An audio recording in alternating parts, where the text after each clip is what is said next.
เรียกงานของเจ้าของนครหลวงเวียงจันทร์ลงติดตามสุกยูการฮัดแอบก้อนศิลปะเพื่อกักเกียมให้แก่พิธีเปิดงานมหกรรมกีฬาแห่งชาติครั้งที่ 12 ที่นครหลวงเวียงจันทร์เป็นเจ้าภาพในเดือนพฤศจิกายนนี้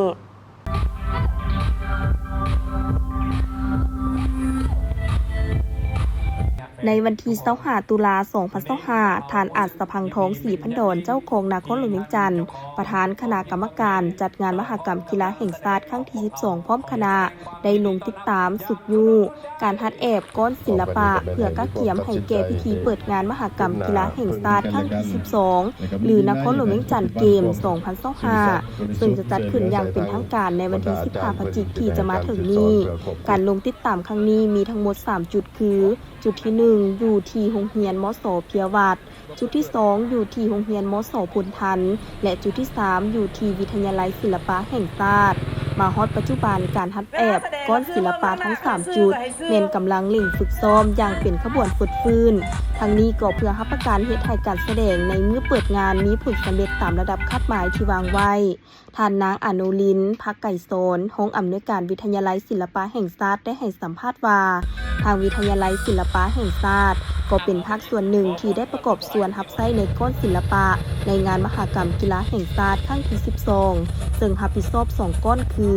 ก้อนฟ้อนลำวงลาวและก้อนเต้นแอโรบิกโรงเรียนเฮาเองนะคือวิทยาลัยศิลปะแห่งชาตินี่พวกเฮาก็ได้ถือรับใช้ในก้อนงานกีฬาแห่งชาติครั้งที่ 12 นี้ก็คือได้เป็นก้อนหนึ่งที่เป็นทางรับผิดชอบ2ก้อนก็คือ1เป็นก้อน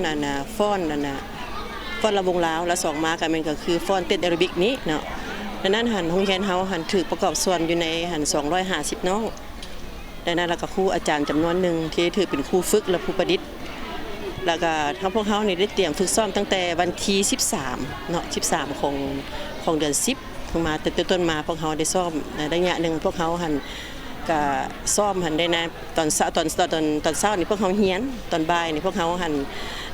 มีการฝึกซ้อมแต่บัดนี้ครั้งอนุกรรมการเพิ่นก็ว่าเดี๋ยวนี้เวลามันจ่อแล้วพวกเขาก็ได้ตัดสินใจซ้อมเบิดมื้อเลยฮอดมื้อวันเสาร์เนาะและการฝึกซ้อมของพวกเขานี่จะมี3ภาคส่วนเนาะก็คือวิทยาลัยเฮาเองเนาะ250คนในนั้นก็มีมส.ชัยเศรษฐา100น้องแล้วก็มีกองกายศิลป์แห่งชาติประกอบส่วนของกายศิลป์แห่งชาติหันแบ่ง50คนแต่ว่าก้อนเฮานี่มี400น้องที่ประกอบส่วนในการในก้อนกำลังเต้นแอโรบิกนี้การฝึกซ้อมเฮานี่แม่นทั้งโดยรวมเนาะภาพรวมที่ว่ายังบ่ได้ใช้อุปกรณ์มันมาได้ 70%เนาะ 70% แล้ว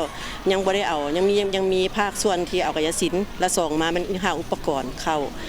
ไปเดินเพราะว่าเดี๋ยวนี้เดินเฮามันยังบ่อำนวยความสะดวกเทื่อย้อนว่าแปลงรูปแถวเนาะโดยล้วนแล้วแม่นว่าท่าแล้วก็จังหวะเด็กน้อยเพิ่นก็ถือว่าได้เตรียมพร้อมแล้วก็ถือว่าได้ก็เจ้าก็ได้จื้อแล้วเนาะท่าแต่ละท่าเปลี่ยนรูปแถวย้อนว่ารูปแถวมันบ่สะอาดไปย้อนว่าการพื้นที่เฮานี่มันแคบอยู่เนาะมันเดี๋ยวยังมันได้แต่1/3ของเดือนกีฬาแต่คาดว่าเฮาว่าถ้าว่าได้เข้าไปได้เดินแล้วก็ถือว่ามีความพร้อมมัน100%เนาะในการเตรียมพร้อมในครั้งนี้นับจากนี้ต่อไปเพราะว่ามื้อวันที่ประมาณวันที่8เนาะพวกเขาวันที่6ที่7ที่8นี่ได้ยินว่าเพิ่นสิเอาเข้าไปแต่ละก้อนกำลังหันต่อกันแล้วอุปกรณ์จะได้เข้ามา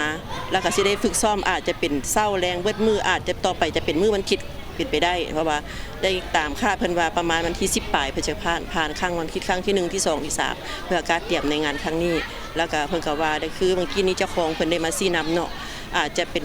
เฮาสิย้ายไปบ่อนฝึกซ้อมมี2ก้อนก็คือก้อนของยินดีต้อนรับกับก้อนสุดท้ายของพวกเขานี่เพราะว่าก้อนของพวกเขานี่ต่อสุดท้ายแล้วมีลำวงลาวกับแล้วก็เต้นบัสลบหัน